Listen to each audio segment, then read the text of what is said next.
Hello, everybody. Welcome to episode 58 of China Talk. It's been a while. Of course, here are our guests, usual guests, Drexen, Emily, Kelsey. Hello, everybody. We're just going to Hello. be getting right into Chinese regionals, which feels like it happened ages ago, but it's not that long. It was. We've had time to, think about it. It's been pretty damn interesting and kind of sad for a lot of reasons. But let's just jump right into it. So, the three teams that came out pretty victorious are EDG. Well, I mean, three teams in terms of going to Worlds: LGD, EDG, and here's the big surprise: Invictus Gaming. To You win, some, Raz. yay! Time to show my IG. Oh, there we go. Okay, got the IG jersey on. My guests don't see it, but so yeah. To some, that's not a surprise. To others, it is. So I guess this could be a form, like could be already be blah, blah, blah, blah. Point of discussion. Were any of you surprised by IG taking the win? Let's start off with Emily. IG, no, I did not expect them to be this consistent. So the first reason why I think they did end up going, and something I underestimated, is obviously the new patch, which wasn't something we were certain about last broadcast, but obviously this was played on 5.16, so that made a huge difference. And all of, as we spoke to, IG's members are really good at like picking up new champions, especially obviously Zatai. That's kind of what he's known for. So it was a great top lane meta for him, and especially against teams that gave him Fiora and Gangplank. That didn't work out so well. Yeah. And then obviously there's also the fact, and I did something interesting where I went back and I watched the regionals, like kind of preview and post view of on China Talk last year. And it's interesting because IG is still wildly inconsistent, which is actually why I didn't pick them to make it through. I didn't think they'd be able to stay at like a consistently high level for that long.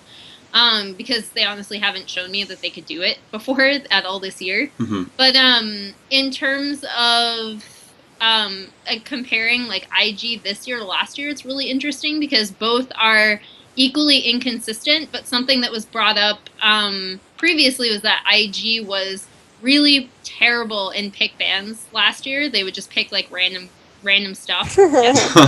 And I think it's night and day. Yeah. And something that like honestly can't be underestimated with IG is if Mappa is doing their drafts, they're so on point. Like they're just seemed more prepared than like any other team in the qualifier for this new match. So like it's a combination of those things. Like I don't think it's just, oh, they have players who can play new things, but that also ties into the fact that they can actually attack their opponents really well in pick ban. Okay. And that obviously made a huge difference, and that's something that I underestimated because I didn't expect them to make it. So, with IG's strength in pick bans, first of all, does everyone agree with that point that IG's pick bans are like on point, or just have been on point recently, I guess?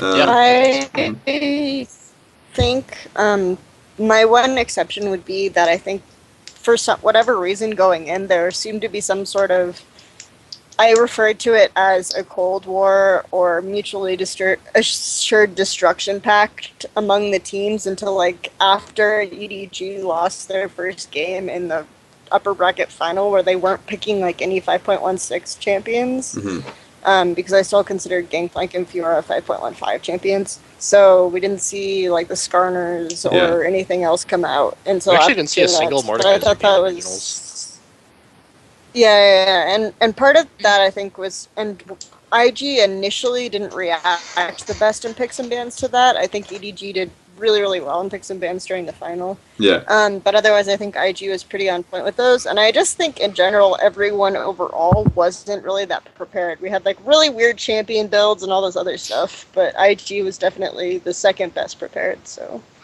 in talks of preparation, I feel like we have to really talk about Xiao Gu. I guess the two the top two teams that we saw battling out for third place. I feel like we all kind of expected EDG to take second, but the biggest one was between Invictus Gaming and Xiaogu. I guess we'll talk about Snake later on, because there was a lot of people who thought that would be another contender on that one.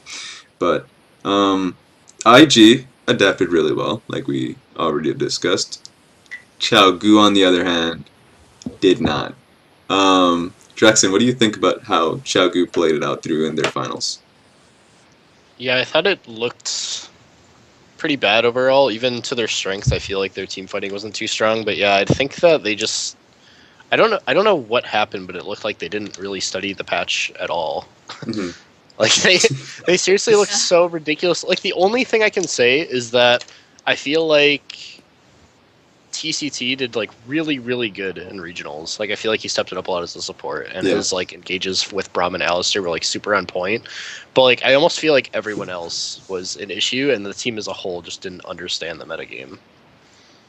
And, like, and actually, it's funny because the set was, like, such a stomp in IG's favor that in one of their interviews, they actually said that they were going to try to play a 4-1 split push style, but that their lead was, like, so much further ahead than they anticipated that it would be, that they just went ahead and brute forced every game because that's all they had to do. So I think even the other teams didn't really expect Xiaogu to, not really show up, with the exception of Snake, who also didn't really show up, but that was more of like a situation of Snake playing worse than Xiaogu, I guess. Mm-hmm. So do you attribute a lot of their... Because I guess going in as a third place, or at least I would say going in as a third seeded fight, these teams are going to have problems with themselves, and that's kind of like something you kind of have to accept, that they'll have certain flaws. But do you think that it was Xiaogu's flaws like as a team that really stopped them from getting third seed over IG, or do you just blame it on patch? Like the patch I don't itself? think it. I don't think it. Well, I think it was a little bit of everything. I don't think it was just Xiaogu playing bad. I also think IG played out of their minds, including Riven. Riven. Sorry, Zatai. Like Zatai. Awesome. I was like wondering if it was just going to be him playing well on like carry champions, but even his Gnar was really, really good. And it's actually, on that note, it's actually really annoying just to see people constantly only praise Kakao and Rookie from IG, because I think that everyone, except for like maybe Kid, has played at a really, really, really high level in this set. Like especially Kid, and the thing, and the combatant dialogue against Kid was just that, oh, he's just playing Ashe a lot, so it doesn't matter, which is like the most confusing narrative I've ever heard on Reddit, because like, okay, I understand that you're a utility champion and that as long as you land your ultimate, you're an asset to your team, but he was constantly playing against TCT, who is on Alistair and really on point as on that champion in this playoffs or in the regionals. And he still played really, really good, and he was really, really smart with his positioning. Like there was, I think it was the second game where he was like inside the Baron pit, like shooting people over the wall as Callista. So like people downplaying Kid in the set, like were clearly just not watching. I guess just not watching the game then commenting on them, which is pretty normal. And then Zatai like really stepped it up, and I think like you can see his hunger in the set. If anything, I actually feel like Kakao did some dumb shit, and this wasn't as good as his playoffs set, but I don't know. All right. Chasing Amazing J, bottom, well, they could have gotten there. Amazing J playing Dead Man's Plate. But yeah, no, I mean, God. in Xiaogu's fairness, like, yes, they didn't prep well, and even though they looked pretty good against Snake, I do think that they played against a really, really strong IG. So it was IG like performing really, really well, not like QG sucking. Yeah, I think the most disheartening thing. Rookie was like two circle jerk Rookie and Kakao, but Rookie was like a god. So Rookie was really fucking good set, like unreal. Yeah, he was really fucking good. To me, watching that, watching Xiaogu play Victor every game, Victor time. He decided he was going to become Doinby. Why? I don't understand. Yeah, I don't. Like in Snake, they smash Snake with Victor, right? And then they turn around and they just like completely drop the Victor priority for their lower bracket final. And Doinby apparently came out and said, we learned from like when we played them in upper bracket that IG can beat our Victor, so we decided not to play Victor. But that's stupid. Yeah, because it's like game where they beat your Victor, and it was still it was your closest game by pretty good margin in the entire tournament with IG. So let's talk about that, Kelsey. Kelsey, let's talk about that. What's your opinion on Xiaogu's drafting throughout the entire tournament? Like, what's your point on that? Soon. It's like they kind of understood. I feel like they kind of learned from their first day against IG, but then going in, because they had better picks against Snake, but then they got completely out mastermind in the third game in terms of like fixture Braum priority. One thing I think is that Xiaogu were still prioritizing like the Lulu, but with a lot of the top lane champions, like just sending Lulu top or having Lulu to protect like a top lane carry isn't sufficient anymore, so you can just like burst through some of the shields sometimes. So I think Lulu is still extremely strong, but if you aren't picking like other good patch champions around it, it's not as good. Yeah. So we had a situation where they were just getting owned by like first rotation Braum Victor and then like Ashe following up. And I also think this patch, just aside from the patch coming out and IG adapting to it quickly, I just feel like IG naturally suited the patch. Yeah. Like we talk about how Kid was playing a lot of Ashe. Like in season 3 or whatever, Kid was like playing Ashe when no one else in the world was. He really likes the champion. Also, like Kid is a good Kalista player because he understands engage. So to have him on the engage champion instead of Kitties, who frankly is like more disengage oriented and also like not as good, is actually extremely strong for IG to have Kid like play this engage role instead of Kitties. And then of course Zatai is like the crazy duelist 1v1 top laner, and all these like super strong top laners are suited to like the 1-4 and the duelist style, and he'll just like go ham. And then you have Rookie, who can play like assassins and burst mages extremely well, and that's like his natural style. And of course Kakao is back on his aggressive jungle champ, so like everyone is comfortable except Kitties, who's awkward. But he can still play Janna and Thresh, so he's fine. There we go. So it's just like the ideal patch for IG, so it's really interesting in that sense. And then, so I almost feel like not only do they adapt to new stuff really well and do they pick ban really well, but they're like, oh, thank you, 5.16, this is awesome. So yeah. I also thought that Xiaogu, I could respect Xiaogu's some of their picks. Like they tried to take it at a different angle with a Jax pick, going up against Fiora. I thought that was actually kind of smart. Yeah, I think. And those duels were so fun to watch. Yeah, that was actually pretty fun to watch. I think Jax takes over the matchup later on once he gets items, but it was like it was interesting to see it. I don't know. It was fun, I guess. They were all really close duels. It was like watching a fighting game or something. It was pretty So then now we go on to Snake. Oh god, Snake, which is fun because Metal Gear Solid just recently came out. I still need to play that game. So, if we're gonna think we're like fucking sponsored by Konami at this point. So Snake didn't do so hot.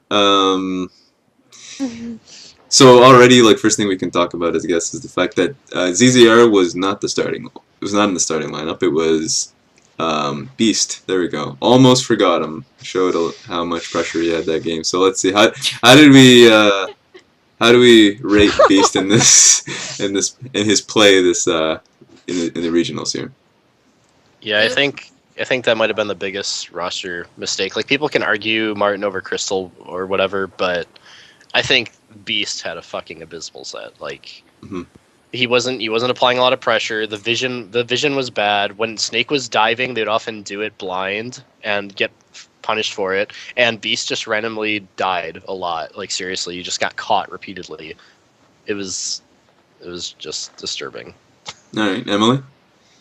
Yeah, I think that was one of the definitive factors. It's weird because there's an interesting comparison between Xiaogu, where I think they didn't, like, they had some moments, but they didn't go far enough to adapt. They kind of just stuck to what they knew for the most part, aside from randomly throwing Victor out against IG. But, Yeah. like, I feel like they they didn't like push themselves enough on the new patch, but I think they still tried to stick with what they knew, and it just didn't work.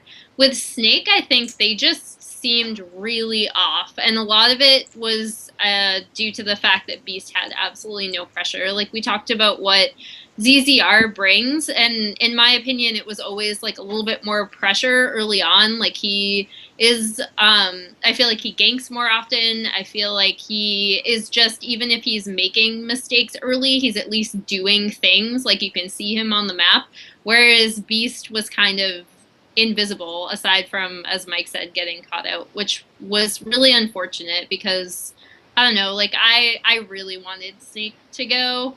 And they also didn't seem to know, like, have any clue what to do with their early leads. So, like, there was that one game where Flandra just absolutely flat out dumpstered V on Olaf, and then they couldn't make any sort of use of that. And Flandra, like, being himself and left to his own devices, was just kind of randomly diving to the point where it just didn't work anymore because Xiaogu would already group up and be there and then just kill him.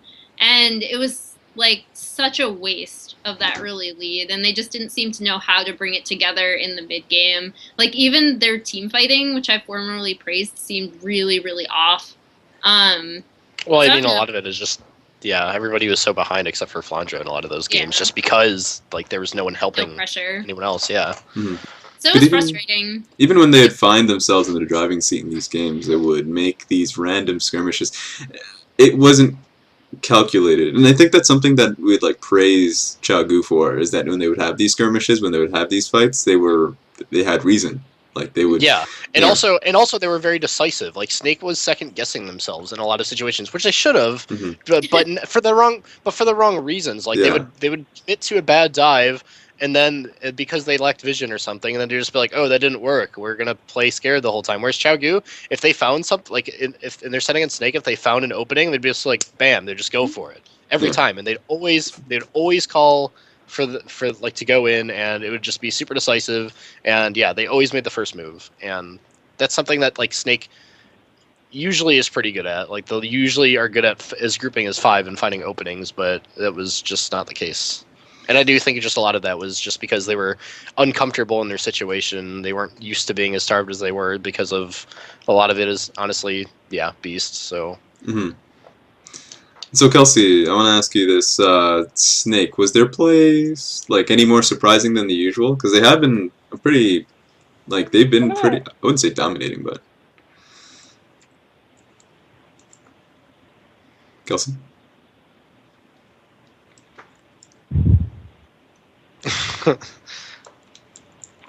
So, I'm going to go in a little bit of detail or information here on what I think, like, the issue with Beast is. I think Beast is more of a teamfight oriented jungle, so he'll play like the teamfight champions pretty well, but they kept putting him on these more aggressive champions that ZZR is known for. Like, if you look at his solo queue account, he'll play the Lee Sins, he'll play the Elises, he'll play the Nidalees, right? Whereas Beast, like, they didn't put him on a Rek'Sai, for example, until Game 3 of Snake versus Xiaogu. And then they had all sorts of other weird stuff in that game, like they had the Diana, Azir, Kog'Maw, whatever. Okay. Yeah. But they did the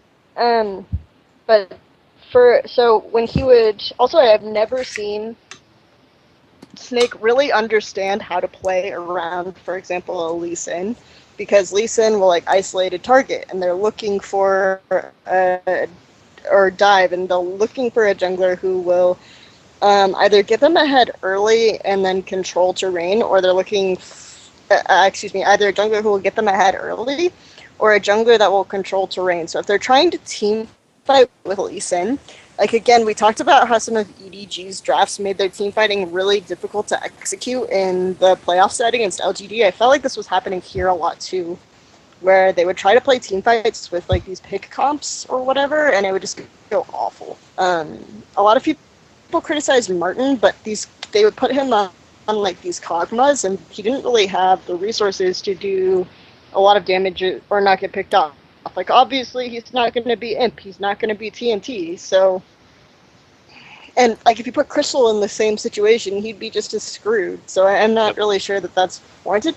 I will say I think you played worse individually than he has for most of the split, which was really surprising to me because you is always extremely extremely consistent. Yeah. But I did feel like this was not his set. Like it didn't go well. He played like his champions. He played like his Fizz. He played like his Azir, and he didn't look good. So. Well, if there was a time to be emotional, the week of his, or at least the day of his birthday, it's a good day. So I don't know. That's one speculation. Yeah, so disappointing. Yeah. His birthday, he got trashed by EDG. Rest in peace. So I guess we should start talking about EDG in this sense, because EDG came into the regionals looking pretty shabby. Got beaten up by LGD and IG, and then so they came in here and people were like, "Is EDG even going to make it to Worlds?" So immediately, the first set game we see from them, they start target banning out Gangplank counters, and then did they first pick Kalista? I feel like they first picked Kalista. What game? That's just like literally the first game. And so I guess right then and there, like, all right, Def's Kalista when he's extremely sick. All right, let's do this. So let's see how this works out. And it worked out really well. So let's start off with Emily. How do you think that? Was there? I guess the real question is: did you expect EDG to play as well as they have? I did, but I expected it to be with Koro, so I actually was surprised that they did so well with Amazing J. But then when I actually sat down and thought about it, it kind of made sense, if only, definitely not from like a coordination standpoint, but I think there are a few like specific picks in this meta, like for example the Olaf, that Amazing J is going to do well on, and you don't need to rely on him necessarily to teamfight well, which is, in my opinion, kind of always been his issue with jiving with the rest of EDG. I don't feel like he's as good of a team fighter, but if you're just popping him on Olaf and having him chase people across the map, like, sure, like, Amazing J can definitely do that. So, like, I'm not one to give out a huge amount of praise to Amazing J, but I think he did step up and he had the right champion pool at the right time. So if Koro is going to be out with whatever, like, illness or back pain that Sanshao is going to have him magically recover from in time to go to Worlds, like, this was, I thought he did well. Like, that wow, such skepticism. Love Sanshao, okay? Like, I've been totally open with how much I love his narrative storytelling. Sanshao. I mean, we hear it all the time with EDG. It's like the multiple statements of like, okay, we have to shit the bed at X point so that at Y point we're beast or whatever. And then, I mean, Sanshao did the same thing, but a little bit more dramatic, saying, what was it? In order to see the rainbow, you must weather the storm. Oh my god. But Def was a true warrior. I think Def, my favorite part. Like, I guess Def like was feeling really, really shitty, and he still performed really well. Actually, better than I think he did during the playoffs, which was really impressive. But specifically with the EDG and Snakes series, I also do think that EDG, like, smashing so hard, a lot of it was Snakes drafting. Like, they just got dumpstered in Game 1 in drafting. They gave away Calista for free, and then they had so much global pressure with Rek'Sai and Twisted Fate, and on top of that, Snake's carries were very immobile. So, like, what the fuck were they going to do if they got, like, collapsed on or flanked or whatever? Nothing. And so that was really bad. But yeah, I do think Amazing J stepped up a lot. I also do think that the appearance of his performance might have been inflated a little bit just because of how much gold was funneled into him and how much final hits he was able to acquire, especially in the second game where his Fizz kind of just went ham as fuck. But yeah. Oh, and also yeah, I think the color blindness is eradicated from Pawn, as he was pulling gold cards in his games. Very exciting. He wasn't gold carding minions. Progress. Yeah. Yeah, he wasn't gold carding minions as well. So good on him. But yeah, I do think the series would have been a little bit closer if first game wasn't literally free for EDG via pick and bans. Yeah. Because even in the second game, it looked Yeah, the like second game was kind of like close. Snake, Yeah. it was actually kind of close, and then bad things happened, and then Deft bounced all over the place, and then Snake lost. So yeah, my storytelling is not quite as good as. No, that was pretty accurate. Take That lessons was from Sanji. that was pretty accurate. Gangplank getting fed, just asking his team, please don't feed, and then Def just starts bouncing around, and that's just how that's just how life is sometimes. Yeah. Kind of surprises you when Gangplank doesn't win a game, but when it happens, it happens. Poor Flandra. That happened to him like all weekend. I feel like he would just get monstrously fed and then Yeah, it was not be able seriously to do depressing. anything. Like I mean, and I'm not gonna say all of his decision making was on point because it wasn't. There were times where he was just randomly chasing people, and I was like, "What are you doing?" His duel is But- fucking But awesome. he is the shot caller, so when Snake literally doesn't know what to do, it's his fault. It's his fault. So it's his fault. Like, he That's makes just the- Snake, though. To be fair, like it's hard to shot call and then smash at the same time. Like I know other players are capable of doing it, but man, he was doing really good this weekend Yeah. in terms of like dueling. I've always thought that, yeah, Flandra's shot calling mid game is like, and in lane swap situations are like where he falls down. His late game and his early game standard lane shot calling is pretty good. But like when Snake starts meandering around mid game and don't know what the fuck they're doing, like There you go. that's all just Flandra. typical Flandra. Yeah. Yeah. That's probably the only thing that I'll add to the But I drafting do- situation that they need to work on. Yeah, Kelsey? I do also think that, like, the way that I think of Amazing J is his big flaws, not just team fighting versus getting ahead early, but I do think Amazing J has certain issues where he demands a certain amount of jungle pressure. So you're put in a situation where he's played, where he's like the type of top laner that if you gank for him a lot, he can carry through laning phase. And he's really good at applying that pressure, but if you don't, he doesn't really do a whole lot necessarily by himself. Yeah. So I think hacking on a lot of globals the way EDG did with like the Gangplank, with doing Rek'Sai, Twisted Fate, all those really, really help because you can just like, you can meet both Amazing J's and Def's needs at the same time with a bunch of TPs and just getting ridiculously amount of kills. Yeah. So I think that helps them a lot with that. I do think their team fighting, some of their team fighting still had a few problems against both IG and Snake, and some of their issues were still from playoffs were still apparent. But they just were able to get so far ahead in the early game in those games that it wasn't as bad. Yeah, so I think it's kind of what I expected to happen, that not all of their problems would be 100% solved, especially if they're not playing Koro. Mhm. But the fact that I did think that they could pick like better champions and just get ahead early and snowball, because that's what he does, right? Everyone who's tuning into the first regionals game was like, "Oh my god, I've never seen a team this far ahead at 20 minutes. Has this ever happened before?" Literally This is another literally, like, EDG every- game. Yeah. Yeah. Except for playoffs.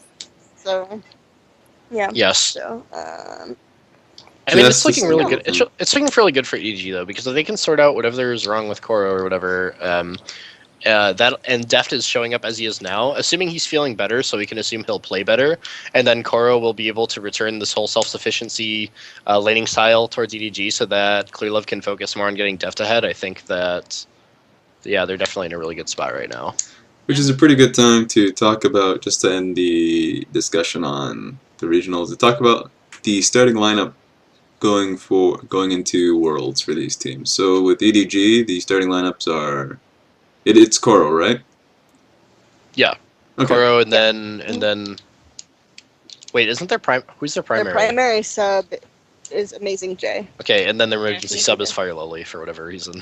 You gotta always have He fire can play level. all the positions, right? Alright, and so yeah, pretty much. Oh yeah, and no Jinzhao. So everyone who saw the entrance ceremony with Jinzhao just walking out on the stage with EDG, don't worry, that's not gonna happen again. The if Def gets ill, Fire Lily will have to step in as AD. Oh my or god. Amazing J. Or Amazing J, the AD carry. That was like the other rumor. That GP bot lane. Fuck yeah, let's do it. Yeah, that's what they're preparing Mord for. It's just gonna be Amazing J. Yeah, moving on to the next topic. This one's the beautiful one. Bottom lane GP. I'm ready. So it seems like on the next topic, production and with the LPL is likely to change. I feel like this is something that Kelsey should probably talk about. I am not the most informed. I did read the article, but I don't know. Maybe we'll get something new. Kelsey, is there anything new to this story? Well, so just a brief overview. I think some people are confused as to what aspects exactly are being in discussion. Yeah. And it's pretty much everything except for the individual game client.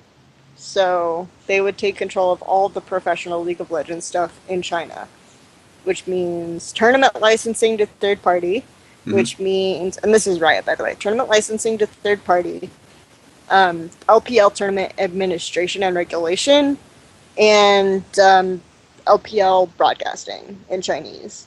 So all this stuff would be taken over by Riot Games. Currently, right now, PLU does the broadcasting and the league design, and LACE or ACE, League of Legends Association for Chinese Esports, does all of the rules and regulation. For those of you who don't know what that is, it's pretty much a body of tournament owners. So, I mean, not tournament owners, team owners. So, like, WE's King is in it. You have, like, the owners for OMG and all these other tournament owners involved in LACE. Yeah, and then, so those are the things that will be taken over. Tencent, of course, will lose the tournament licensing, so that's the third aspect. So all of these things will be taken over instead by Riot Games, and that's what the talks are about. They haven't been finalized yet, so there's still some debate as to what exactly is going to happen. But, you know, it's the situation right now.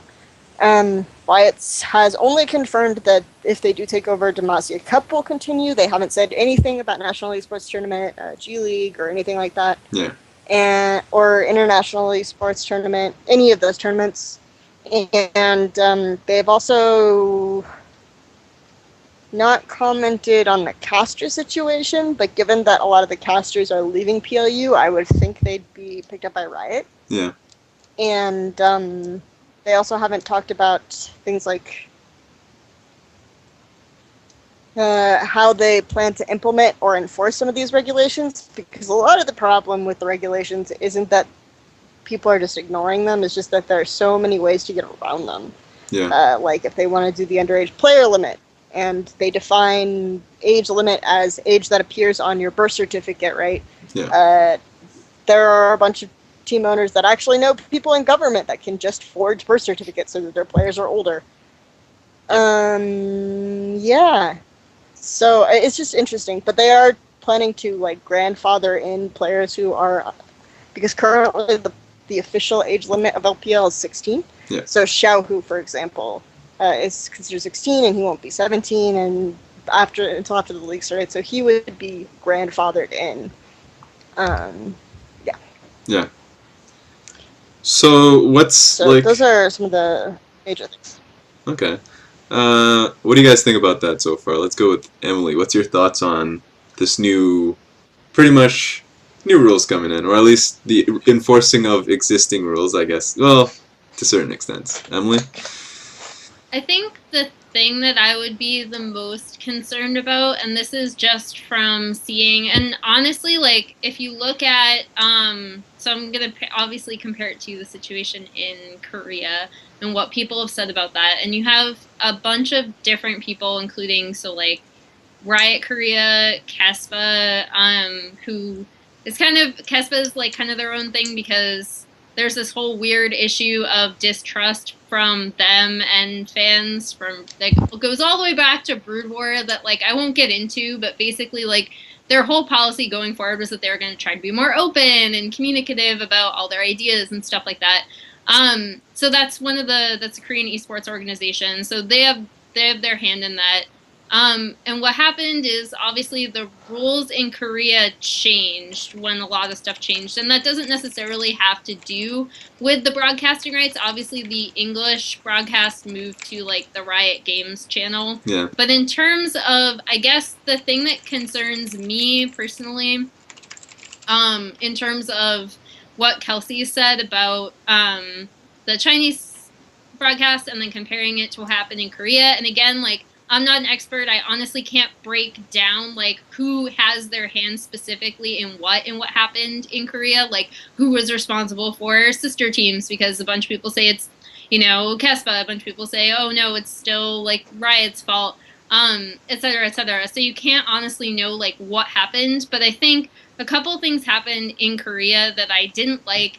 One was the abolishment of sister teams, but obviously there is another huge issue with like the whole cheating scandal again coming from Brood War. So like obviously, and this is just like, I guess kind of rumor, but like some of the rumors were that they didn't like how there would be two teams from the same organization in the same group, because that happened a couple times with SK Telecom, and people were like, oh, is S just going to throw for K? Is K just going to throw for S so K can go on, et cetera, et cetera. So obviously I can understand why they'd want to get rid of that. It has never happened between the two teams, though. They have played like the it hasn't. It's just more like since people started being like, I should say that, like there was the whole like Promise HQ thing, but that was completely different. This is, I think, just because there were so many rumblings, and again, this is like presuming a lot, but I think because there were so many rumblings of people being like, oh, like these two SK Telecom teams, like they could just throw, right? Like blah, blah, blah. I do think that is a legitimate concern. Like you don't want people looking at your league and thinking that that could happen. So I feel like that is a valid concern. I still honestly miss sister teams. I think the fact that they're not there really, really was a huge hit to competitive League of Legends in Korea. And supplementing that was actually the reorganization of like the NLB and Challenger system, which I think really, really hurt the development of teams. And that's what I fear for China.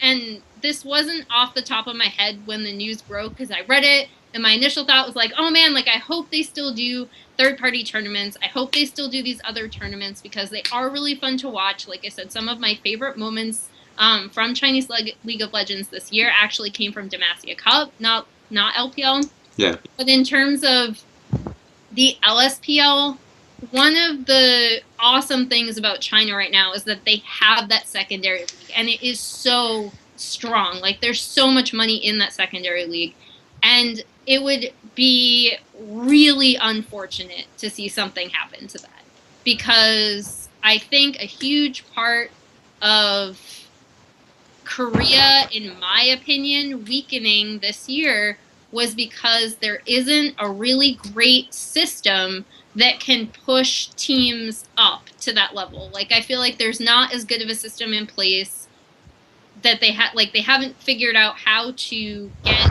players really good competitive experience if they're not on the starting roster of an OGN team. And I guess that's my concern personally, if I had to compare the two. And again, like a lot of this is just conjecture and me presuming a lot of stuff, so I'm not saying that this is definitely what's going to happen. I'm just laying out a bunch of parallels that I think people should be thinking about when they think of what might happen in China. Okay. I guess that's a really good point. And one thing that I really dislike, I really love third-party tournaments for a lot of reasons. I think favorite memories were, I guess when I initially came into started watching China, it was Stars War, which I always got mixed up and said Star Wars. That's always the funnest part. But yeah, I don't know. I miss third-party tournaments because I can't mix up the way you spell it. No, but I really love the third-party tournaments. It really gave a lot of teams, like, because the one biggest thing. This is my biggest, I I guess, gripe about the some discussions people have with it and say, well, LPL teams didn't take it seriously anyways. Like they just went into those third-party tournaments and they dicked off. And it's like, yeah, some of them. I mean, you know, a good portion of them did. They care, like it mattered to them once it got to the finals, like finals, semifinals. That's when the LPL teams started to tune in really. Well, like, but LSPL teams, they played really, like they gave their all from the very beginning. Not only LSPL teams, but like also lower tier LPL teams. They tried. That was their training period time. Yeah? It's just a logical fallacy anyway, because there's teams that don't give a fuck in the LPL regular season. Yeah. So what the fuck? It's not like Demacia Cup is like creating an environment of not giving a shit that was already there. Yeah. So pick me. Okay, Emily. I also want to say that I think the really cool thing about Demacia Cup specifically is that it's competitive experience in a best of 5 for a lot of these older teams, and like I know people laugh about Juggertree and Chaogu trying to make their way through like a best of 5,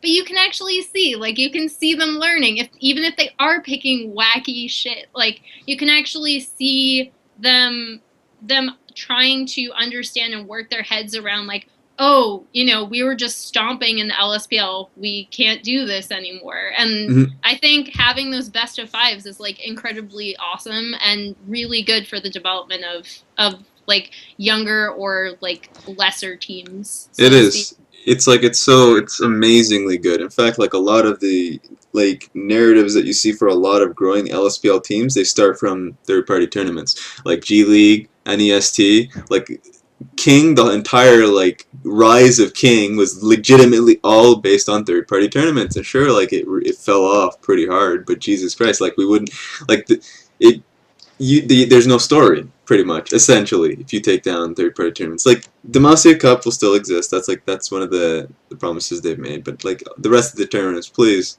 don't like keep them. Like if anything, I want them to die of a natural death of just like waiting too long in between games. Okay, I just want to like I want the tournaments to just legitimately die during their coffee break commercials. I just not due to Riot bullshit essentially. Well, and like I can see, the thing is like I can I'm not gonna fully play devil's advocate, but I also can see like the, I guess, issues that they do want to address. Like for example, that whole it was Demacia Cup, right, where they had those games where the minions were just like attacking each other until like time ran out, and then like Dade went into the game because someone told him to go into the game, but then he wasn't actually supposed to go into the game. Like, so like I can see why they would look at that and say like, okay, this can't happen. And like I watch obviously Brazil a lot of the time, and for example, there was a third-party tournament this weekend, and like the organizers of that tournament are like notoriously bad at organizing tournaments. Like, and the funniest thing that happened in this one was actually that the player cams were like off, so if there was a pause, it would look like they were drinking when there was like a team fight going on because the stream wasn't synced up to the player cam. So like I can see why you like want to make it the best experience, the most like the best experience for the players, best experience for the audience. Like I can see that. I just don't think that it necessarily warrants like tearing apart the entire system. So I will be really sad if that happens. And it certainly doesn't warrant eradicating third-party tournaments. Yeah. All right. I do want to say one thing about that situation that I don't think people realize is that though Tencent is authorized to allow for third-party tournaments, they're not authorized to give teams the LAN client. So those tournaments often take place online. The internet infrastructure in China is not that good. There would be a lot of disconnects, a lot of issues. And if they want to take tournaments outside of Shanghai or Beijing or Shenzhen, big cities like that, which is what happened with that particular Demacia Cup, you're going to have infrastructure and net issues, and the tournament operators did their due diligence and checked the venue the day before, and it was working fine. So the fact that it went down, like internet went down a lot the next day, is not necessarily something that can be solved for unless Riot are willing to give third-party tournaments the LAN client. So I mean, if that's what's going to happen, that would be great. And additionally, but all I was going to say is bring up the example of the most recent wildcard tournaments in Turkey. Both of them were not played on a LAN client. I remember that. Issues, both from what I've heard from actual teams and players who played in those tournaments. Yep. And additionally, obviously, we all know like the huge thing that happened in the most recent tournament. But like neither of those teams were played on, or neither of those tournaments were played on LAN client. So I guess that's another concern. So it's not like Riot has like a pristine track record there either. Yeah. Yeah, so I'm just saying that like if Riot distributing tournament licensing means that they can offer the LAN client, though of course, obviously another solution would just be to allow Tencent to allow third-party tournaments to use the LAN client. But so I feel like if they're not letting Tencent authorize the LAN client, they probably also won't authorize the LAN client. But I have no idea. I again, like this is all speculation. I just feel like go on. Sorry. But so that's like kind of the issue with third party is I'm not sure how many will be allowed. Obviously they said Demacia Cup will continue, but that was kind of like a Tencent priority event that took place alongside LPL and LSPL. Mm-hmm. So it's almost like they had a third league kind of. But the rest, I have no idea. There have been no promises made on those. I know G League a lot of people like G League, but G League will of course have all sorts of scheduling delays and everything else. Yeah. And a lot of games that aren't like this is the other thing is that G League also offers a lot of games and NEST and a bunch of all those games. IEF also have a bunch of games that aren't Riot games. Right? They aren't on that the aren't same League stream. of Legends. Yep. That will be on the same stream and run between matches, right? And they'll play like a round of the league event, and then they'll play FIFA or something. So the question becomes, does Riot have a problem with that? Because I know Riot has had a problem with streams that play Riot games also playing other games. So these are questions that are I hope are being discussed and I hope are being considered. So it's gonna be interesting. Pretty sad. Mostly sad. Well, we'll see. I mean, honestly, I'm like cautiously optimistic about it. Like you guys went through it pretty thoroughly, but in comparison to LCK in the OGN thing, I actually feel like yes, I don't necessarily think that added anything positive to OGN. So by virtue, I might also think that it might not add anything of value to Chinese tournaments and structure, but at the same time, I feel like the Chinese tournaments have a little bit more to gain from Riot's interference than lose. But again, that's me being cautiously optimistic. Like, it very well could just go sour, and I still will never forgive Riot for taking away my 1080p OGN. Fuck that shit. Oh, that was sad. I'm an elitist. Fuck you 480p casuals. I don't care. Man, I just love looking. About the free 720p, man. I just love looking at the chat. So good. Three things I missed was just the chat, the K-pop. Oh yeah, I still love the chat. I'm just gonna say the chat one more time. A chat in which I can actually interact with people. Also, if Riot's going to be interfering with these third-party tournaments, which I think they actually gave pretty adequate validation to their decisions, and kind of reiterated to people that they're still going to be allowing Demacia Cup and stuff to run, just to clarify that it's not just going to be LPL, and hopefully LSPL doesn't get touched. I also think that my thought process is what does that mean for the English viewers? I mean, because the casters they can't have, if they're gonna cover all of the third party shit as well, and try not to cut into it as much as humanly possible. To like Kelsey said, I doubt Riot casters will cover all the third party stuff. Yeah, I mean that's just not gonna happen. I mean they already have such a ridiculous load because they're split between Oceania and LPL, which already has the most games. So that's another thing is how much will it impact your casual viewer who doesn't want to tune into anything that's not English, because if they're not going to be willing to build up their crew in terms of just different broadcasts outside of the LPL, then it doesn't matter to your average viewer very much. So it then becomes is there a large enough demographic for them to have. Well, the Chinese response, the Chinese fan response, has been actually sort of positive to this concept, but they really want their third-party tournaments. Like, that's their deal breaker. Yeah. So the Chinese fans, they care. They want the third-party stuff, and that's way more important than like the casual English-speaking viewer who doesn't or may or may not care about Chinese tournaments. Yeah, absolutely. So, it was just a side caveat of mine about like the English viewership. But yeah, I agree. Third-party is like a huge distinguishing factor, and also the LSPL. Like, I'm very concerned about what's going to happen with LSPL, and I hope it sticks around because, yeah, I mean, NLB was really, really great for Korea, and the challenger scene is just so fucking bad. It's bad. Miserable. Like, it's really, and really bad. And if a new talent even has like a chance of coming up and being on a challenger team at a respectable level, like, they can just get bought out because China will offer more anyway. So it's just like an endless funnel that just like nothing that goes into the Korean challenger scene will not get sucked out. And I just hope the same thing doesn't happen to China. But I think that's a lot less likely because of the way organizations run in China, but it is still a little bit of a concern for me. I will also say the LSPL is the biggest concern for me. I will say that what happened with Korea this year was just the weirdest perfect storm of like one thing after another. Like, I don't think perfect storm of awful. The perfect storm to like bring. They have to brave it to see the rainbow, I believe. This is for the This is for season 4 Worlds. We need to get Sancha to write the Korean narrative. All right.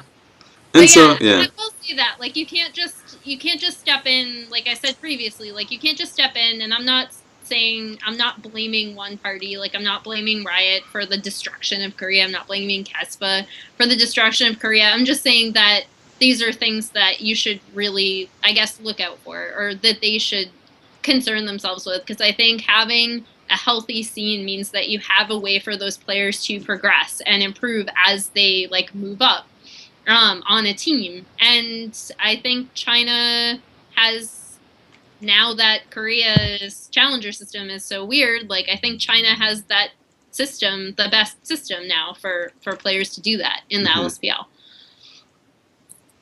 All right. With that note, we move on to a very sad moment, guys. It's a sad moment in Chinese history here. Can I say one more thing? Yeah, please? okay, all right. We have to brace ourselves, so, Kelsey. Like, for me, honestly, the third-party stuff is whatever. I mean, obviously the third-party stuff is important, but I think the things that, relative to the third-party stuff that hasn't received as much coverage is just the regulation stuff and how difficult that really is. Because I talked about it a little bit in terms of how are they going to enforce this underage policy. There's also the ELO boosting, which Riot Magus addressed in the thread as well. He said they are going to increase crackdowns on ELO boosting, and just like how. Wait, he actually... ELO boosting as a cultural phenomenon.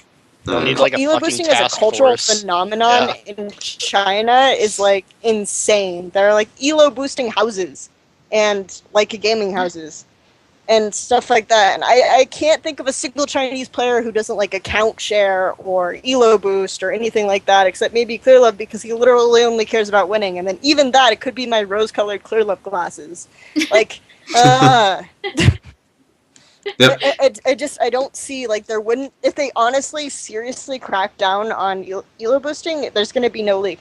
Whereas, like, in Europe, you might have, like, 3 players or something. There's literally not going to be a leak. It's going to be every crack down on Chinese toxicity and ELO boosting.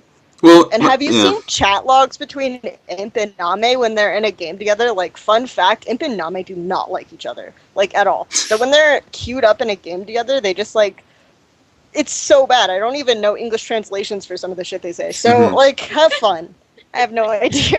I will say this, is that if they go about this way in which they're cracking... Good luck to them, I guess. Yeah. If they go about this way, like, in cracking down on ELO boosting, that's fine. I think it's fine if they attack it in a correct way. Like, for instance, with NA, before they started LCS, you know, they decided, hey, we're gonna give people consistent warnings. We're gonna actually have out we're gonna hash out these like large posts. Hey guys, here's a warning about these people who ELO boost. Don't do it.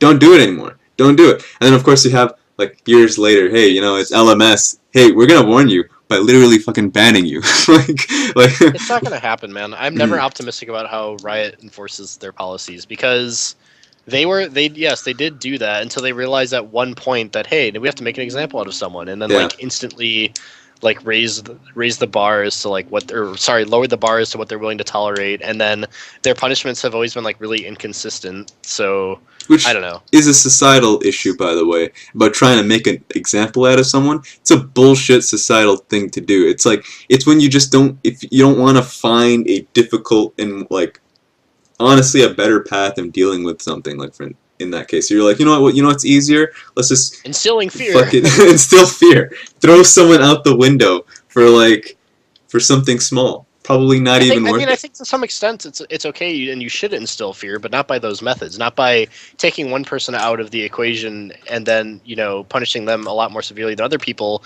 at like just some random occurrence, like just kind of like the thing that happened with Dominate after watching the Scara reflections. Like that's the prime example I can think of.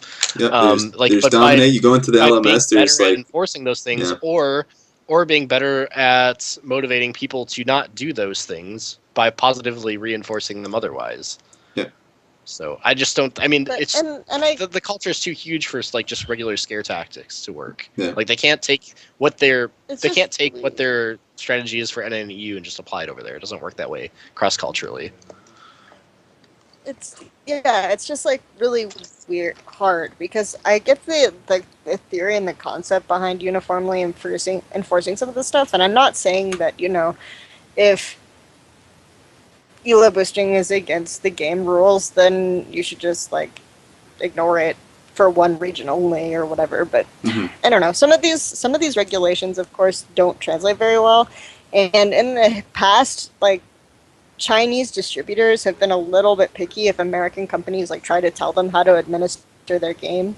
So if Riot like pushes too hard on some of the crackdowns for ELO boosting and stuff, and Tencent like gets a little upset, that could be interesting. I'm not sure what would happen. I don't really know what Riot's relationship is like with Tencent right now, so I can't say one way or the other. But I know that the situation with Warcraft was not good. When people were like account farming on Warcraft accounts, and the Chinese administrator, like I think Perfect Worlds, just got really upset because Blizzard kept bugging them to crack down on that. And so WoW is like not really a game in China anymore. Oh my god. But it's just like I don't know. So it'll be interesting to see how it pans out. I am not rooting in any way for Riot to lose. It's going to be really tough. And I do know Riot China employs like Chinese people, so it's not just that they're like a bunch of Westerners like not knowing what they're doing, right? So there are a bunch of people who are familiar with the culture and the games and all this other stuff. To that end, though, also like PLU, they talked about improving the Chinese broadcast, but if you watch the Chinese broadcast in 2014, the improvements they made this year are kind of ridiculous. They're like really good. So I almost think, again, like if you're upset with the way, you know, some of the delays between games, all this other stuff, first of all, again, that's probably infrastructural. Second, just tell them, you know, like try to have a better relationship with them instead of just taking stuff over necessarily, because PLU, like the owner of PLU and the CEO of PLU has 10 years of experience in Chinese esports. And so he knows the culture and all this other stuff very well. And I hope that Riot has like people who are as experienced and stuff like that. And I know PLU isn't necessarily looked upon too favorably by fans, but I do think they listened to fans. They brought in casters that the fans wanted. They brought in like better venues. They improved the stream quality. And the way the stream quality works in China is that China Unicom, you have to actually pay like per megabyte and per viewer for the stream quality to improve. And part of the reason the stream quality improved so much is because they did reach out to Tencent and improve their relationship with Tencent to get some of Tencent's like deal with Unicom to have like better price for stream quality, which obviously Riot will have access to. But just like these cultural nuances, when you criticize the Chinese stream and all this stuff, you have to realize some of the stuff that they have to overcome. and I think PLU has done like a really good job so far. So I am a little bit sad for them and sad for some of these distributors of Chinese third-party tournaments if they do get cut out, because we saw that happen in North America and Europe, I think, also. So I mean, it's just all this stuff that just making sure that when we talk about the Riot takeover, we're considering some of the cultural differences, like when you talk about the age limit difference, right, between 16, 17, and all this other stuff. Like, increasing the age limit doesn't mean you're necessarily keeping these Chinese players in schools. Chances are, if these Chinese players are playing the game at like 13, 14, 15, they've already dropped out of school anyway, right? Yeah. So you're not really keeping them in school, and that's like one cultural difference that doesn't necessarily make the most sense to keep the rules uniform. And I know it's sad Reckless didn't get to play the same year UZI did, but there's a slight difference. All right. I don't know. I think I'm not pessimistic about this. I just want to create more context so that people know some of the differences, some of the difficulties. And I really honestly wish Riot Games good luck. They did a good job so far with the English broadcast. I don't really advocate like doing all this just to improve the English broadcast, obviously, but that's like an incidental perk, right? Yeah. So hopefully, like, the Chinese and the English broadcast quality improve. Hopefully, the relationship between third-party tournament organizers and Riot is actually good. And hopefully they figure out how to navigate some of this like weird regulation difficulty.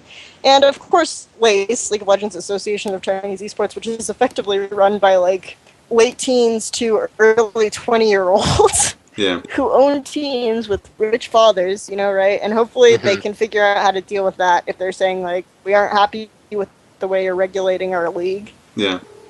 That's a tricky situation too. So anyway, good luck to Riot. I look forward to all the stuff that happens.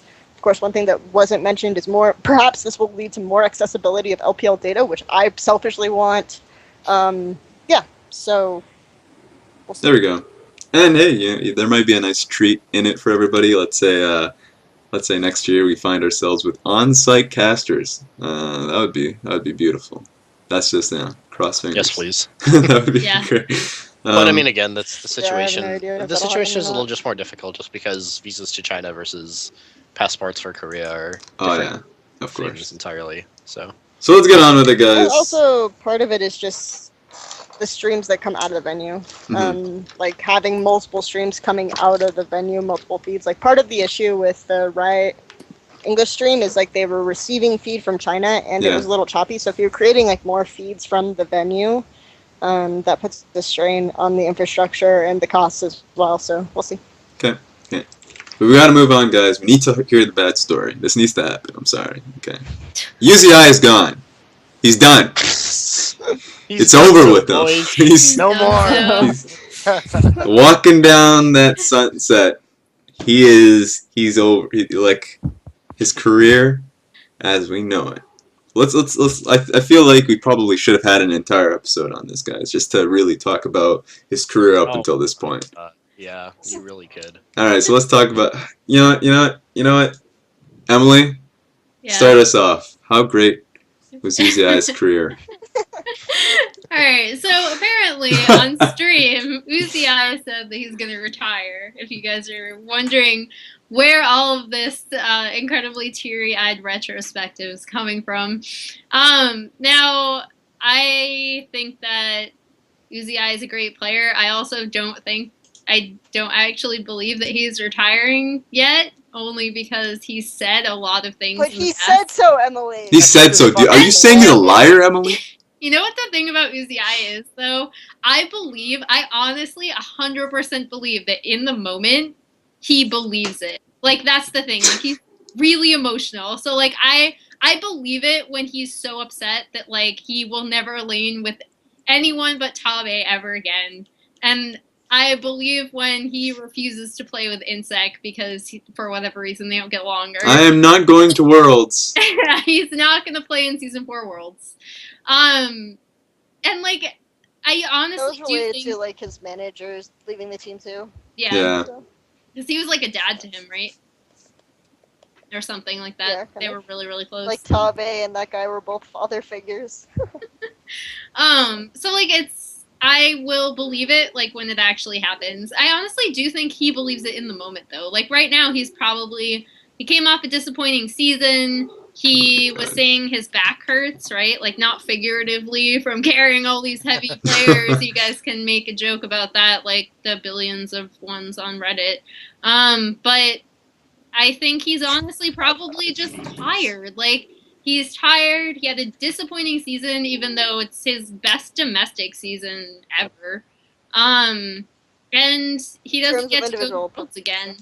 So, I mean, right now he's probably not like in the best mindset to be making that decision. And so, therefore, if we see him in season 6, I will not be at all surprised. But I do want to actually give him props for playing really well this split because I thought he did really well. Like, I still think, like, I know this is up for debate because I'm super high on TNT, so I would still rate him, like, across the entire split as, like, the best AD carry, but Uzi did really, really well this split, so. Yep. Anyway, that's my thoughts. TLDR, Uzi tends to say stuff and then not do those things ever. I do hope he comes back, though, honestly. The show is now called Things Uzi Says. My favorite, like, I think one of my favorite Uzi quotes is, like, I'm going to be a jungler because Meteos carried Cloud9, or, like, I'm only going to play mid now. We almost had like one of my favorites was in 2000. Like people who didn't follow China very closely for like a long time probably know this a little bit less. There was a period in 2013 where like he ran away from the team house because he thought all of his teammates were bad, but he came back like 2 days later because some people say it was because he was hungry, and some people say it was because he missed his teammates. So I like the first one. Oh my god. The first one is actually the somewhere best. where he was fed for a couple. Well, there are all sorts of jokes about UCI like eating everything in the house and all this other stuff. Oh my god, please. But yeah, UCI pushed inside. and like Whites keeps sending him snacks from his Taobao shop, or like UCI made League of Legends video guides in exchange for snacks. All this other like stuff like that he legit used to deal. do. But he's I mean, like, UCI is an interesting guy. He's a kid. Like, that's the way to put it. It's just like he's a kid. He's upset. He's an emotional kid. I'm not being hard on him. Contrary to popular belief, I do not hate UCI. I think he's a really good player. I don't want him to retire, and I don't, like, right now I don't think he will. So, we'll just wait for a statement. I did ask the team for a statement, so if it's happening, maybe they'll tell me something. Watch him. We'll see. Watch this be a legitimate retirement. We look back on this and we're like, damn, we're dicks. Like, I don't see it. Like, what else is he Well, gonna have? I'm like, not being... No, that's not even you, Kelsey. It is a legitimate retirement. I think it's... Yeah, I think it's reasonable to be skeptical at this point. That's true, that's true. I mean, all evidence points to the contrary of whatever he says when he's in an emotionally upset state. Yeah. So, this is true. But I mean, yeah, I mean, and he did. it's one probably piece of frustrating context for him that to have wasn't the lowest. included in the post is that. Sorry, OMG had a boot camp or whatever in China, where they're actually doing military training for the week or something for a few days. Something I don't know about the effectiveness of military training that only lasts a few days to a week, but whatever, they're doing it. But UZI isn't participating because he's sick, so he may have started experiencing shoulder pains just very recently, right? Mm-hmm. So if like we believe that he is actually sick and not just being sent home because the team is going through a rough patch. But if he is actually sick and he only got sick recently, it could be related to his shoulder and he could just be recovering it. And right now it just feels like it's in a lot of pain, so he made that comment. I don't know. We'll see what happens. Yeah. There we go. Alright, and if he does end up, of course, retiring, we will have an entire episode on it. That's not... that's definitely going to happen. Oh my god, Name and UCI are retiring in the same year. That would be pretty sad. It's fucking special episode. Yeah. So wait, if Insect retired, Yeah, would that we would be throw really him in sad, there as like an honorary Chinese player? Yeah, I'll just yeah. talk about Insect the entire time. Hey, yeah. I think that Yeah, works. I mean, we'll Come on, he's been- probably have a special retirement. We'll probably have a special retirement episode once a lot of these start rolling in. Well, so. then fuck that then. Like, Wei Xiao's gonna take the majority of that segment. It's just No, well, I just mean for players retiring this year. yeah, Okay. yeah. Yeah. Okay. All right. Yeah, because Wei So- Xiao's already done. Fuck that guy. I feel like we talked a lot. Wow. Wow. I love you, Wei Xiao. I miss you. Please come back. Fuck the Miss As Bear. the tears are streaming down Kelsey's face. Fuck we the can't Miss forget. Bear. Uh, Alright. Thank God I don't have a webcam for I this know. episode because that would just be a very embarrassing and compromising situation. Yeah. Alright. I think we touched on a lot of pretty much almost every subject. Except for maybe sublimits. What are the sublimits here going into Worlds? One official, one. So there's a primary sub and an emergency sub Oh. Is the emergency sub with them? for each team. Like throughout the entire or do they Yeah, have to fly the them in? emergency sub will only be played during extenuating circumstances or exceptional circumstances in which like another player can't play or something. Oh, okay, Whereas the EDG's got primary it sub then. can be swapped out whenever. So So you're telling me that every like, for team example, sorry. so for example, EDG can sub out Amazing Jay and Goro whenever they want, and LGD can swap out Flame and Acorn whenever they want, but they can only play Fire Lolly or Xiaoxi if there's something happens to their teammate or that they can't play or something like that. So when TVQ mysteriously falls down a flight of stairs. Also, I was about to say, it's like, Oh my god. When Imp mysteriously pushes TBQ down a flight of stairs. oh my I can god. see that. I can see it. I can see it legitimately being an episode of CSI. Alright, so what I'm thinking though is that I feel like every team has that one sub policy except for EDG. EDG always has two subs because Sancho always got in his pocket. He's always like, no, this player, oh no, he's dying, guys. We need all of the subs, please. He has a list of excuses ready.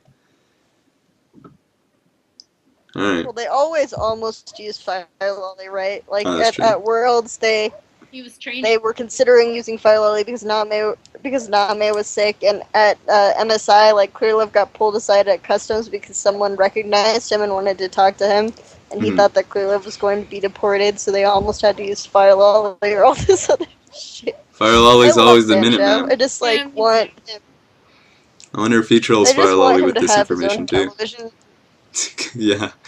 I want Sancho to have his own talk show so that I can just like listen to it all the time, and I would learn Chinese. Like if I weren't already learning Chinese just for that would be awesome.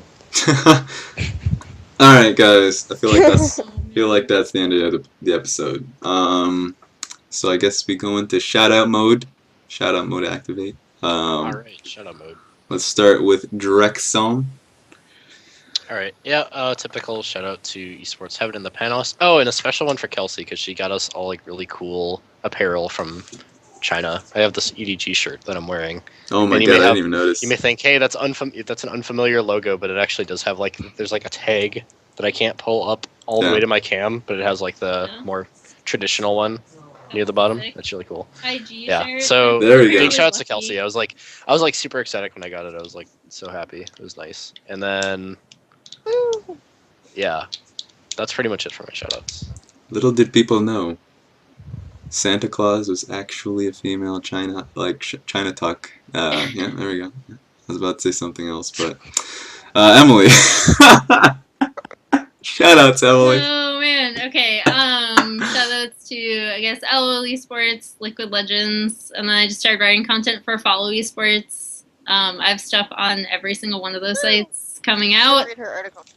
this week. I actually have 3 things I believe that are coming out tomorrow, and then Some other stuff for Liquid Legends on Pain Gaming because they were the last team to qualify for Worlds. So shout outs to them for having another Brazilian team qualify for Worlds, because in case people know, or they may not know, I follow the Brazilian scene very closely. So really proud of those guys. Yeah. And they honestly like stepped up. I was really surprised because I've been the one shitting on them all year for having absolutely no macro play and not knowing how to use their talent. And they actually knew how to do both of those things in the finals, like to a surprisingly impressive level. Like I was honestly really impressed. So shouts to them. Good luck at Worlds. Okay, Kelsey? So shout outs to the Score Esports. Yeah, I did the Riot report and the LGD, EDG, and the World's Team Limit report. It's almost like I'm an actual reporter or something, and not just someone who writes like really long articles that only a few people like. No, I mean everyone who reads that stuff. Thank you very much. But That's a very enthusiastic yeah, so I'll be shout-out. coming out with. No. Woo! Shout out! Yeah, I'll be coming out with hopefully an interview with LGD's coach this week. Nice. And Is it the I'll secret have coach? Some. It's not the It's secret just coach. a friend. It's just Okay? it's just a Not secret. pre- No, The secret coach?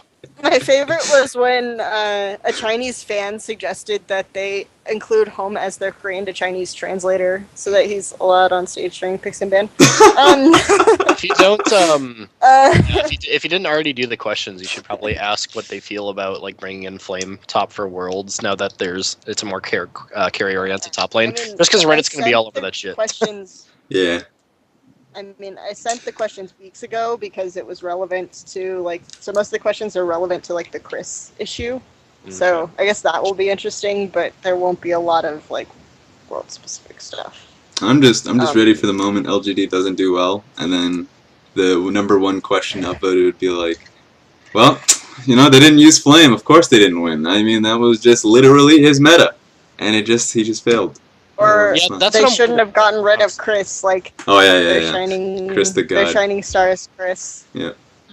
They shouldn't have gotten rid of Chris, guys. Like, my favorite is that, like, Chris advised IG during their part, and he's like, I just wanted to help for 4 teams get to Worlds in 3 years. It's just like, you were literally on LGD and IG independently for, like, a week each. You weren't officially contracted by them.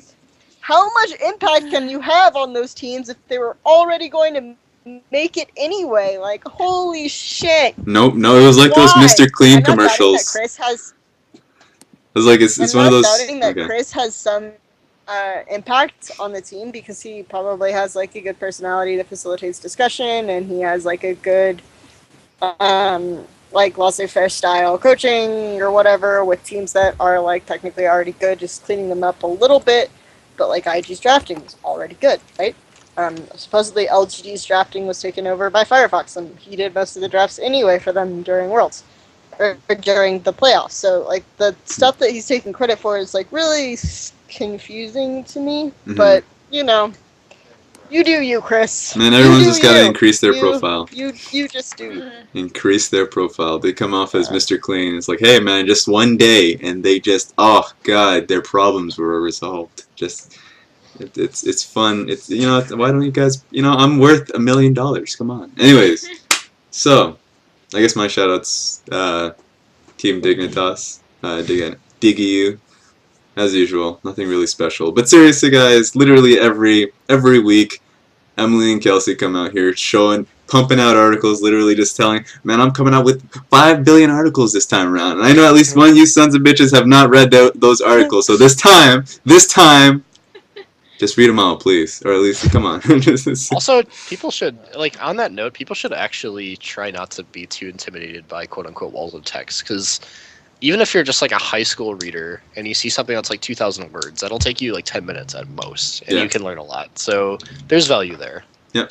And I know personally, a lot of my time just gets drained, you know, just browsing Reddit, doing absolutely nothing. Sometimes I'd realize, hey, wait a minute, how did I spend my last 20 minutes? Oh, doing nothing. So you can actually you can find out that I've actually been productive reading this nice article here. So that's always also with nice. Kelsey's stuff, you can just read it on the toilet through the app. So I mean. Oh, there we go. There we go. There you go. There we are. There we have it. Emily, where's your applications? All right. I know. I gotta find an app. Why is there not a LOL esports app, or is there? I'm actually really surprised. Oh, that's a good question. We'll have it next. I should know this, but. Oh well. With that being said, on that note, LOL esports, step it up. Wave, everybody. Wave. And since I have the picture of Kelsey waving, that's just automatic. Oh, there we go. Hello, everybody. Welcome to episode 58 of China Talk. It's been a while. Of course, here are our guests, usual guests, Drexen, Emily, Kelsey. Hello, everybody. We're just going to be getting right into Chinese Regionals, which feels like it happened ages ago, but it's not that long. We've had time to, think about it. It's been pretty damn interesting and kind of sad for a lot of reasons, but let's just jump right into it. So, the three teams that came out pretty victorious are EDG. Well, I mean, three teams in terms of going to Worlds: LGD, EDG, and here's the big surprise: Invictus Gaming. You win, Raz. Yay! Time to show my IG. Oh, there we go. Okay, got the IG jersey on. My guests don't see it, but so yeah. To some, that's not a surprise. To others, it is. So I guess this could be a form, could be already be blah, blah, blah, blah. Point of discussion. Were any of you surprised by IG taking the win? Let's start off with Emily. IG, no, I did not expect them to be this consistent. So the first reason why I think they did end up going, and something I underestimated, is obviously the new patch, which wasn't something we were certain about last broadcast, but obviously this was played on 5.16, so that made a huge difference. And as we spoke to, IG's members are really good at picking up new champions, especially obviously Zatai. That's kind of what he's known for. So it was a great top lane meta for him, and especially against teams that gave him Fiora and Gangplank. That didn't work out so well. Yeah. And then obviously there's also the fact, and I did something interesting where I went back and I watched the regionals kind of preview and post view of on China Talk last year. And it's interesting because IG is still wildly inconsistent, which is actually why I didn't pick them to make it through. I didn't think they'd be able to stay at a consistently high level for that long. Because they honestly haven't shown me that they could do it before at all this year. Mm-hmm. But in terms of comparing IG this year to last year, it's really interesting because both are equally inconsistent, but something that was brought up previously was that IG was really terrible in pick bans last year. They would just pick random stuff. And I think it's night and day, and something that honestly can't be underestimated with IG is if Mappa is doing their drafts, they're so on point. They seemed more prepared than any other team in the qualifier for this new match. So it's a combination of those things. I don't think it's just they have players who can play new things, but that also ties into the fact that they can actually attack their opponents really well in pick ban. Okay. And that obviously made a huge difference, and that's something that I underestimated because I didn't expect them to make it. So, with IG's strength in pick bans, first of all, does everyone agree with that point that IG's pick bans are on point, or just have been on point recently? I guess. I think my one exception would be that I think for whatever reason going in there seemed to be some sort of, I referred to it as a Cold War or mutually assured destruction pact among the teams until like after EDG lost their first game in the upper bracket final, where they weren't picking like any 5.16 champions.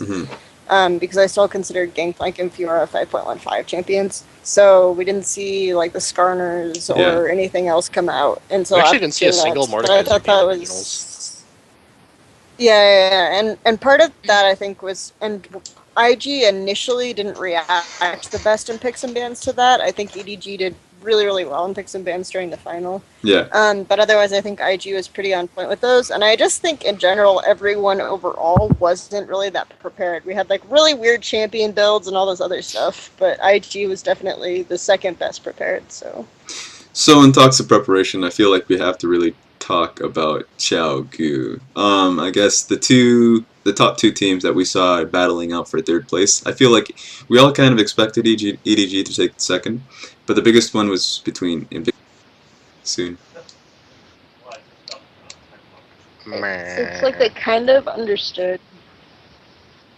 I feel like they kind of learned from their first day against IG, but then going in, because they had better picks against Snake, but then they got completely out-masterminded in the third game in terms of like fixture Braum priority. One thing I think is that Xiaogu were still prioritizing like the Lulu, but with a lot of the top lane champions, like just sending Lulu top or having Lulu to protect like a top lane carry isn't sufficient anymore, so you can just like burst through some of the shields sometimes. So I think Lulu is still extremely strong, but if you aren't picking like other good patch champions around it, it's not as good. So we had a situation where they were just getting owned by like first rotation Braum Victor and then like Ashe following up. And I also think this patch, just aside from the patch coming out and IG adapting to it quickly, I just feel like IG naturally suited the patch. Like we talk about how Kid was playing a lot of Ashe, like in season 3 or whatever. Kid was like playing Ashe when no one else in the world was. He really likes the champion. Also, like Kid is a good Kalista player because he understands engage. So to have him on the engage champion instead of Kitties, who frankly is like more disengage oriented and also like not as good, is actually extremely strong for IG to have Kid like play this engage role instead of Kitties. And then of course Zatai is like the crazy duelist 1v1 top laner, and all these like super strong top laners are suited to like the 1-4 and the duelist style, and he'll just like go ham. And then you have Rookie, who can play like assassins and burst mages extremely well, and that's like his natural style. And of course Kakao is back on his aggressive jungle champ, so like everyone is comfortable except Kitties, who's awkward. But he can still play Janna and Thresh, so he's fine. There we go. So it's just like the ideal patch for IG, so it's really interesting in that sense. And then so I almost feel like not only do they adapt to new stuff really well and do they pick ban really well, but they're like, oh, thank you, 5.16. This is awesome. Like especially Kid, and the thing, and the combatant dialogue against Kid was just that, oh, he's just playing Ashe a lot, so it doesn't matter, which is like the most confusing narrative I've ever heard on Reddit, because like, okay, I understand that you're its utility champion and that as long as you land your ultimate, you're an asset to your team, but he was constantly playing against TCT, who is on Alistar and really on point as on that champion in this playoffs or in the regionals. And he still played really, really good, and he was really, really smart with his positioning. Like I think it was the second game where he was like inside the Baron pit, like shooting people over the wall as Kalista. So like people downplaying Kid in the set, like were clearly just not watching. I guess just not watching the game then commenting on them, which is pretty normal. And then Zatai like really stepped it up, and I think like you can see his hunger in the set. If anything, I actually feel like Kakao did some dumb shit, and this wasn't as good as his playoffs set, but I don't know. All right. Chasing Amazing J bottom, well, they could have gotten there. Amazing J playing Dead Man's Plate. But yeah, no, I mean, And in Chagu's fairness, like, yes, they didn't prep well, and even though they looked pretty good against Snake, I do think that they played against a really, really strong IG. So it was IG like performing really, really well, not like QG sucking. Yeah, I think the most disheartening thing. Rookie was like two circle jerk Rookie and Cacao, but Rookie was like a god. So Rookie was really fucking good set, like unreal. Yeah, he was really fucking good. To me, watching that, watching Chagu play Victor every game. Victor, Victor time. He decided he was going to become Doinby. What? I don't understand. Yeah, I don't. Like in Snake, they smash Snake with Victor, right? And then they turn around and they just like completely drop the Victor priority for their lower bracket final. And Doinby apparently came out and said, we learned from like when we played them in upper bracket that IG can beat our Victor, so we decided not to play Victor. But that's stupid. Yeah, because it's like a game where they beat your Victor, and it was still it was your closest game by a pretty good margin in the entire tournament with IG. So let's talk about that, Kelsey. Kelsey, let's talk about that. What's your opinion on Chagu's drafting throughout the entire tournament? Like, what's your point on that? This gaming. And Xiaogu. I guess we'll talk about Snake later on, because there was a lot of people who thought that would be another contender on that one. But IG adapted really well, like we already discussed. Xiaogu, on the other hand, did not. Jackson, what do you think about how Xiaogu played it out through in their finals? Yeah, I thought it looked pretty bad overall. Even to their strengths, I feel like their team fighting wasn't too strong. But yeah, I think that they just... I don't know what happened, but it looked like they didn't really study the patch at all. Mm-hmm. Like they seriously looked so ridiculous. Like the only thing I can say is that I feel like TCT did like really, really good in regionals. Like I feel like he stepped it up a lot as a support, and his like engages with Braum and Alistair were like super on point. But like I almost feel like everyone else was an issue, and the team as a whole just didn't understand the metagame. And like, and actually, it's funny because the set was like such a stomp in IG's favor that in one of their interviews they actually said that they were going to try to play a 4-1 split push style, but that their lead was like so much further ahead than they anticipated that it would be that they just went ahead and brute forced every game because that's all they had to do. So I think even the other teams didn't really expect Xiaogu to, not really show up, with the exception of Snake, who also didn't really show up, but that was more of like a situation of Snake playing worse than Xiaogu, I guess. Mm-hmm. So do you attribute a lot of their... Because I guess going in as a third place, or at least I would say going in as a third seeded fight, these teams are going to have problems with themselves, and that's kind of like something you kind of have to accept, that they'll have certain flaws. But do you think that it was Xiaogu's flaws like as a team that really stopped them from getting third seed over IG, or do you just blame it on patch? Like the patch I don't itself? think it. Well, I think it was a little bit of everything. I don't think it was just Xiaogu playing bad. I also think IG played out of their minds, including Riven. Sorry, Zatai. Like Zatai. Awesome. I was like wondering if it was just going to be him playing well on like carry champions, but even his Gnar was really, really good. And it's actually, on that note, it's actually really annoying just to see people constantly only praise Cacao and Rookie from IG, because I think that everyone, except for like maybe Kitty, has played at a really, really, really high level in this